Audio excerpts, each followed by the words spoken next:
అత్యంత పురాతనమైన నగరం కాశీ. కాశీనే వారణాసి లేదా బెనారస్ అని కూడా పిలుస్తారు. వారణాసి ఆలయాలకు నెలవు. దాదాపుగా 23,000 ఆలయాలు ఉన్నాయంటండి కాశీలో. మరి కాశీ వెళ్ళిన తర్వాత ఆ కాశీ విశ్వనాథుడిని దర్శించుకునే ముందు మనం ఎవరిని దర్శించుకోవాలి? అలాగే కాశీ విశ్వనాథుడి దర్శనం అయిన తర్వాత మళ్ళీ మనం ఎవరిని దర్శించుకోవాలి? మనం ఎవరెవరిని దర్శించుకుంటే కాశీ యాత్ర సంపూర్ణం అవుతుంది? అలాగే కాశీలో చూడవలసిన ప్రదేశాలేంటి, స్థల పురాణం, ఇలాంటి విషయాలన్నీ కూడా మనం ఈ వీడియో ద్వారా ఈరోజు తెలుసుకుందాం. Welcome to Anu family Telugu traveller. Kashi Uttar Pradesh రాష్ట్రంలో వారణాసిలో పవిత్ర గంగానదికి పశ్చిమ ఒడ్డున ఉంది. అలాగే కాశీ 12 జ్యోతిర్లింగాలలో ఒకటి. మన హిందువులకి కాశీ అత్యంత పవిత్రమైన పుణ్యక్షేత్రం. కాశీలో ప్రవహించే గంగానదిలో స్నానం ఆచరిస్తే సర్వ పాపాలు నశించి పునర్జన్మ నుంచి విముక్తులవుతారని నమ్మకం. వరుణ, అసి అనే 2 నదులు ఈ గంగానదిలో కలవడం వలన ఈ క్షేత్రాన్ని వారణాసి అని పిలుస్తారంటండి. కాశీ అనే పదం కాస్ అనే సంస్కృత పదం నుండి ఉద్భవించిందంట. కాస్ అంటే ప్రకాశించడం లేదా కనిపించడం అని అర్థం. కాశీ విశ్వనాథ స్వామి వారి దర్శనానికి ముందు మనం కాలభైరవ స్వామి వారిని దర్శించుకోవాలి. ఇప్పుడు మేము అక్కడికే వెళ్తున్నాం. దారిలో మనకి చాలా చిన్న చిన్న ఆలయాలు కనిపిస్తాయండి. మెయిన్ టెంపుల్ నుండి కాలభైరవ స్వామి వారి ఆలయం 2 to 3 కిలోమీటర్స్ డిస్టెన్స్ ఉంటుందండి. అక్కడ వరకు రిక్షా వెళ్తుంది, ఆటో కూడా వెళ్తుంది. అక్కడ నుండి మనం నడుచుకొని వెళ్ళాలి. చాలా చిన్న స్ట్రీట్ ఉంటుంది, చూసారు కదా. కాశీలో మనకి అన్ని సందులు కూడా చాలా చిన్నవే ఉంటాయి, చూసారు కదా. ఆల్మోస్ట్ 1 కిలోమీటర్ అయినా ఉంటుంది. అలా నడుచుకుంటూ మనం వెళ్ళాలి కాలభైరవ స్వామి వారి ఆలయానికి. పురాణ కథనం ప్రకారం కాలభైరవుడు కాశీ క్షేత్రానికి క్షేత్రపాలకుడు. విశ్వేశ్వర దర్శనం చేసుకోవడానికి ముందుగా కాలభైరవుని దర్శించుకొని ఆయన అనుమతి తీసుకున్న తర్వాతే మనం కాశీ విశ్వేశ్వర స్వామి వారి దర్శనం చేసుకోవాలంట. కాలభైరవ స్వామి వారి దర్శనం అయిన తర్వాత అప్పుడు మనం కాశీ విశ్వనాథ స్వామి వారి దర్శనం చేసుకోవాలండి. స్వామివారి దర్శనం అయిన తర్వాత బయటికి వచ్చేటప్పుడు గేట్ నెంబర్ 1 దగ్గరే మనకి అమ్మవారి ఆలయం ఉంటుందండి. కాశీ విశాలాక్షి అమ్మవారి ఆలయం ఉంటుంది. అలాగే కాశీ అన్నపూర్ణాదేవి ఆలయం కూడా ఉంటుంది. ఫస్ట్ మనకి కాశీ విశాలాక్షి అమ్మవారి ఆలయం కనిపిస్తుంది. దక్షయాగంలో ఆత్మార్పణం చేసిన సతీదేవి చెవిపోగు పడిన ప్రదేశం ఇది. 108 శక్తిపీఠాలలో కాశీ విశాలాక్షి అమ్మవారి ఆలయం మొదటిదండి. విశాలాక్షి అమ్మవారి ఆలయం తర్వాత వారాహి అమ్మవారి ఆలయం కూడా ఉంటుంది.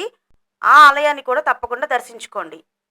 గేట్ నెంబర్ 1 దగ్గర మనకి అన్నపూర్ణాదేవి ఆలయం కూడా ఉంటుందండి. ఈ దేవాలయం లోపలే మనకి ఉచిత అన్నదానం కూడా ఉంటుంది. మన హిందువులకే కాకుండా జైన మతస్థులకు, బౌద్ధులకు కూడా వారణాసి పవిత్ర స్థలం అంటండి. వారణాసి సమీపంలోని సారనాథ్ బౌద్ధ క్షేత్రం కూడా ఉందంట. అక్కడ బుద్ధుడు తన మొదటి బోధనను ఉపదేశించారంట. పురాణ కథనాల ప్రకారం కాశీ శివస్థాపితం. సుమారు 5,000 సంవత్సరాల క్రితం శివుడు వారణాసి నగరాన్ని స్థాపించాడని పౌరాణిక గాథల సారాంశం. కురుక్షేత్ర యుద్ధం తరువాత పాండవులు భాతృహత్య, బ్రహ్మహత్య పాతకాల నుండి విముక్తులవ్వడానికి సప్తముఖి పురాణాలలో ఒకటైన కాశీ పట్టణానికి విచ్చేశారంట. సప్తముఖి పురాణాలంటే అయోధ్య, మధుర, గయా, కాశీ, అవంతిక, కంచి, ద్వారక. వారణాసిలో సుమారుగా 84 ఘాట్లుంటాయండి. ఈ 84 ఘాట్లని మీరు చూడాలి అంటే మనకి బోట్లో తిప్పి మొత్తం 84 ఘాట్లని చూపిస్తారు. బోట్కి ఒక మనిషికి సుమారు 200 వరకు తీసుకుంటారండి అమౌంట్. మొత్తం 84 ఘాట్లు చూపిస్తారు. అలాగే మీరు సాయంత్రం 6 గంటలకి జరిగే గంగా హారతికి కూడా బోట్లో కూర్చొని చూడండి. చాలా అంటే చాలా అద్భుతంగా ఉంటుంది. అసలు మనం బోట్లో కూర్చొని ఆ గంగా హారతిని చూడాలంటే 2 కళ్ళు సరిపోవు. కొంచెం ముందుగా వెళ్ళారు అంటే మీకు ప్లేస్ అనేది కొద్దిగా ఫ్రంట్ దొరుకుతుంది. మరీ వెనక్కుంటే మరీ అంత బాగా కనిపించదు. కాశీలో మనం గంగా స్నానం చేయాలి అంటే ముఖ్యమైన ఘాట్ల పేర్లు చెప్తాను చూడండి. దశాశ్వమేధ ఘాట్, పంచగంగా ఘాట్, హరిశ్చంద్ర ఘాట్, అలాగే దహన సంస్కారాలు జరిపించే మణికర్ణిక ఘాట్. మణికర్ణిక ఘాట్ దగ్గర కూడా కొంతమంది స్నానాలు అయితే చేస్తారండి. మెయిన్ అయితే దశాశ్వమేధ ఘాట్ అండి. పురాణ కథనాల ప్రకారం దశాశ్వమేధ ఘాట్ దగ్గర బ్రహ్మదేవుడు స్వయంగా 10 అశ్వమేధ యాగాలు చేసి శివుడిని ఇక్కడే కొలువుతీరి ఉండమని కోరాడంట. ఇప్పుడు మీరిక్కడ చూస్తున్నది బడే గణేష్ మందిర్ అండి. ఇది కూడా మెయిన్ టెంపుల్ నుండి 1-2 కిలోమీటర్స్ డిస్టెన్స్‌లో ఉంటుంది. ఈ ఆలయం యొక్క ప్రత్యేకత ఏంటి అంటే ఇక్కడ స్వామివారు స్వయంభూ, అలాగే 3 నేత్రాలని కలిగి ఉంటారు. కాశీలోని మందాకిని నది గంగా నదితో పాటు ప్రవహించే సమయంలో ఈ గణేశుడి విగ్రహం దొరికిందని నమ్ముతారంటండి ఇక్కడ ప్రజలు. ఇక్కడ స్వామివారు 5 అడుగుల ఎత్తులో ఉంటారు. కాశీ రక్షక సేనాధిపతి అయిన కాలభైరవ స్వామివారు ఈ బడే గణేష్ నుండి అనుమతిని తీసుకొని కాశీ భద్రతా బాధ్యతలను స్వీకరించడం ప్రారంభించారంటండి. ఇప్పుడు మీకు ఒక కథ చెప్తాను, జాగ్రత్తగా వినండి. కవలిమాత ఒకప్పుడు కాశీలో నివసిస్తూ ఉండేదంట. ఆమె జీవనోపాధి కోసం గవ్వలను అమ్ముతూ ఉండేది. ఆమె ఎప్పుడూ కూడా శివుడిని భక్తి శ్రద్ధలతో ఆరాధించేదంట. శివారాధనకు ముందుగా గంగానదిలో స్నానం ఆచరించిన తర్వాత విశ్వేశ్వర స్వామి వారిని దర్శనం చేసుకున్న తర్వాతే ఆమె ఆహారాన్ని స్వీకరించేదంటండి. ఒకనాడు ఆమె స్నానం చేసి గట్టుకు రాగానే ఒక హరిజనుడు ఆమెను స్మృజించాడంట. హరిజన స్పర్శ కారణంగా ఆమె తిరిగి గంగలో స్నానానికి వెళ్ళిందంట.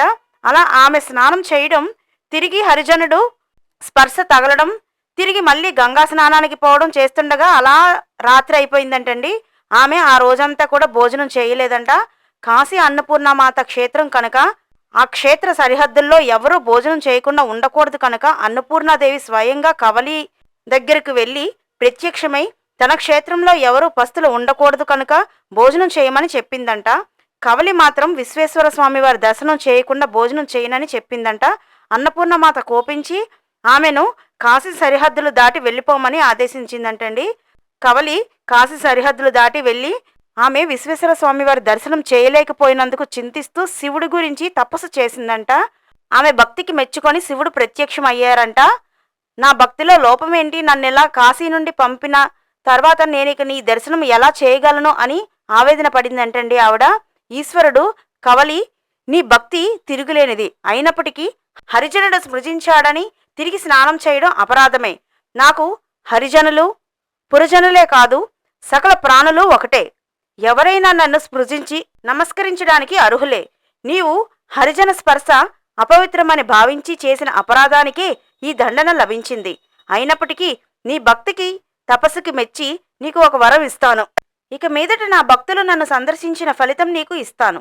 భక్తులు నీకు కానుకలు సమర్పించి వారి దర్శన ఫలితాలను తిరిగి పొందగలరు అని చెప్పి అదృశ్యం అయ్యారంట. అప్పటి నుండి కవలీమాత అయ్యింది. కనుక భక్తులు కాశీ విశ్వేశ్వర దర్శనం చేసుకున్న ఫలితం కవలీమాతకు దక్కుతుంది.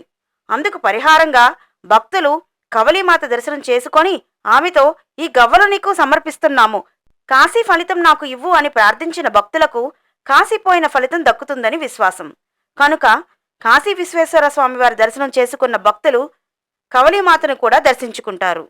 కవలీమాత ఆలయాన్ని కౌడీదేవి మందిర్ అని పిలుస్తారండి వారణాసిలో. అలాగే మన తెలుగు వాళ్ళైతే గవ్వలమ్మ ఆలయం అని పిలుస్తారు. ఇక్కడ చూశారు కదా, ఈ విధంగా మనకి 5 గవ్వలు, ఒక బ్లౌజ్ పీస్ అమ్ముతారు బయట. మన అమ్మవారికి గవ్వలు సమర్పించిన తర్వాత మళ్ళీ మనకి ఒక గవ్వని ప్రసాదంగా ఇస్తారు. మనం ఆ గవ్వని ఇంటికి తీసుకొని రావచ్చు. ఆ గవ్వల సెట్ 30-40 రూపీస్ ఉంటుంది. కాశీ వెళ్ళినప్పుడు మనం తప్పకుండా దర్శించుకోవాల్సిన ఆలయాలు కొన్ని ఉన్నాయి, అవి చెప్తాను చూడండి. వారాహి అమ్మవారి ఆలయం విశాలాక్షి అమ్మవారి ఆలయానికి వెళ్ళే దారిలో ఉంటుంది. ఉదయం 7:30 నుండి 9:30 వరకు దర్శనం ఉంటుందండి. కాశీ వెళ్ళిన తర్వాత కాశీ అన్నపూర్ణాదేవిని తప్పకుండా దర్శించుకోండి. అలాగే ఆలయం వారే ఉచిత అన్నదానం కూడా నిర్వహిస్తున్నారు.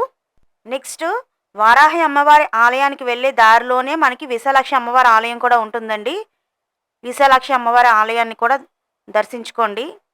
నెక్స్ట్ దర్శించుకోవాల్సిన ఆలయం తులసి మానస మందిర్ అండి. ఇప్పుడు మీరు ఇక్కడ చూస్తున్నారు కదా, అదే. నెక్స్ట్ సంకటమోచన హనుమాన్ ఆలయం కూడా ఉంటుందండి. ఆ ఆలయాన్ని కూడా దర్శించుకోండి. కాశీలో అయితే దర్శించుకోవడానికి చాలా ఆలయాలు ఉంటాయండి, కానీ అందులో కొన్ని ముఖ్యమైన ఆలయాలు మాత్రమే నేను మీకు చెప్తున్నాను. నెక్స్ట్ దర్శించుకోవాల్సిన ఆలయం దుర్గాదేవి టెంపుల్ అండి. ఈ ఆలయాన్ని మంకీ టెంపుల్ అని కూడా పిలుస్తారు. నెక్స్ట్ మృత్యుంజయ్ మహాదేవ్ టెంపుల్ అండి. ఈ ఆలయాన్ని కూడా తప్పకుండా దర్శించుకోండి. శివపురాణం ప్రకారం ఒకప్పుడు బ్రహ్మ విష్ణువులలో ఎవరు సర్వోన్నతుడు అనే దానిపై వాదనలు జరిగాయి. వారిని పరీక్షించడానికి శివుడు ముల్లోకాలను ఒక పెద్ద జ్యోతిర్లింగంగా అంతులేని కాంతి స్తంభంగా చేశాడు. ఎవరు శక్తిమంతుడో గుర్తించడానికి విష్ణువు పంది రూపాన్ని ధరించి స్తంభపు అడుగుకు వెళ్ళగా బ్రహ్మ హంసరూపాన్ని తీసుకొని స్తంభం పై కొనకు వెళ్ళాడు. బ్రహ్మ అహంకారంతో తాను అంతం కనుక్కున్నానని అబద్ధం చెప్పాడు. విష్ణువు తాను దిగువ కొనను కనుగొనలేకపోయానని నిజాయితీగా ఒప్పుకున్నాడు. అప్పుడు శివుడు కోపాద్రిక్తుడై భైరవ రూపాన్ని ధరించి బ్రహ్మ 5వ తలను నరికి అతనికి పూజాధికాలు జరగరాదని శపించాడు. విష్ణువు చూపిన నిజాయితీకి గాను శివుడితో సమానంగా నిత్యం పూజలు అందుకుంటున్నారు. మనల్ని టెంపుల్ లోపలికైతే బ్యాగ్స్ అయితే ఏమీ అలౌ చేయట్లేదండి, లాకర్లో పెట్టుకోమని చెప్తున్నారు. అలాగే పెన్, బెల్ట్ ఇలాంటివి కూడా ఏవి అలౌ చేయట్లేదు. మొబైల్స్ కూడా అలౌ చేయట్లేదు. కెమెరా ఏ ఉన్నా కూడా మనం అన్ని కూడా లాకర్లో పెట్టుకొని వెళ్ళాలి. అంతరాలయంలో స్వామివారు ఈ విధంగా మనకి దర్శనమిస్తారు. Please like, share and subscribe. Thanks for watching.